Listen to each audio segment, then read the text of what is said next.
টুসু উৎসব উপলক্ষে মেতে উঠেছে জঙ্গলমহল। চলছে কেনাকাটা। তার আগের দিন আর নেই, কেননা মেনে নিচ্ছেন সে কথাটাই বিক্রেতারা। ভাটা পড়েছে বিক্রি বাটাতে। তবে এখনো কিছু সংস্কৃতি মানসিকতার যে মানুষরা রয়েছে তারা কিন্তু স্বপ্ন দেখছেন। বেশ কিছু মানুষ সেই পুরনো ঐতিহ্য, পুরনো রীতিনীতি এখনো পর্যন্ত বজায় রাখতে চাইছে। কুটুম এলো ঘরে ঘরে আজকে বরণ কর, পিঠা পুলি দিয়ে টুকু আদর যতন কর, জঙ্গলমহল মাতিছে আজ সবকে আপন কর। গ্রাম বাংলার প্রাচীন টুসু উৎসব আদিবাসী মূলবাসীদের প্রধান উৎসব হলেও মকর পরব ঘিরে মেতে ওঠেন সবাই। রাত পোহালেই টুসু পরব, তার আগে চলছে শেষ মুহূর্তের কেনাকাটা। মকর পরব লাগিছে। তখন একেবারে ছোট ছিলাম, তখন প্রায় গ্রামের বাড়িতে আমরা যেতাম প্রতি বছরই। এখন সেই কানেকশনটা হয়তো একটুখানি কমে এসেছে, কিন্তু যে ঐতিহ্য আমাদের আছে সেটা তো আমরা কখনোই ভুলবো না। পৌষ সংক্রান্তির আগে রাতে হয় টুসু পুজো। দেয়া হয় ফল, পিঠে, খই মুরগির নৈবেদ্য। টুসু মনির পুজো করেন কুমারী এবং এও স্ত্রীরা। গান শুনিয়ে জাগানো হয় সমৃদ্ধির দেবীকে। পরদিন গান গিয়ে চলে ভাসান পর্ব।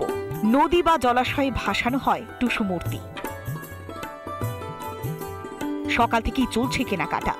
দোকান বাজারে ভিড় থাকলেও ভাটা পড়েছে বিক্রি বাটায়। মোটামুটি ভালোই, খারাপ নাই। অন্যান্য বাজার থেকে ভালো না, অন্য বছরের তুলনায় বছর মার্কেট কম। এক সময় সারা পৌষ মাস ধরেই চলত টুসু উৎসব। ক্ষেত থেকে ফসল তোলার আনন্দে জঙ্গলমহলের ৮ থেকে ৮০ মেতে উঠতেন টুসু গানে। সময়ের সঙ্গে তাল মিলিয়ে কৃষিকেন্দ্রিক লোক উৎসবে এসেছে ভাটার টান। আমাদের যাতে এই ঐতিহ্য চলতে থাকে, আমাদের সন্তানদেরও আমরা সেটা শেখাবো। তবে এই দুঃসময়ে টুসুকে বাঁচিয়ে রাখতে এগিয়ে এসেছেন ঝাড়গ্রামের শিক্ষক। লিখেছেন টুসুর গান। পুরি কুটা থেকে শুরু করে যে মাটির হাঁড়িতে পিঠে হয়, গড়গড়িয়া পিঠা বলি আমরা ওটাকে, সে গড়গড়ি পিঠা হচ্ছে উড় দিয়ে। শুধুমাত্র টুসু নয়, এভাবেই একে একে হারিয়ে যাচ্ছে গ্রাম বাংলার নিজস্ব স্বাদ, গন্ধ, স্পর্শে তৈরি ঐতিহ্য, সংস্কৃতি। তবুও এখনো কিছু মানুষ চালিয়ে যাচ্ছেন বাংলার প্রাচীন সংস্কৃতি রক্ষার সেই লড়াই। রিপাবলিক বাংলা।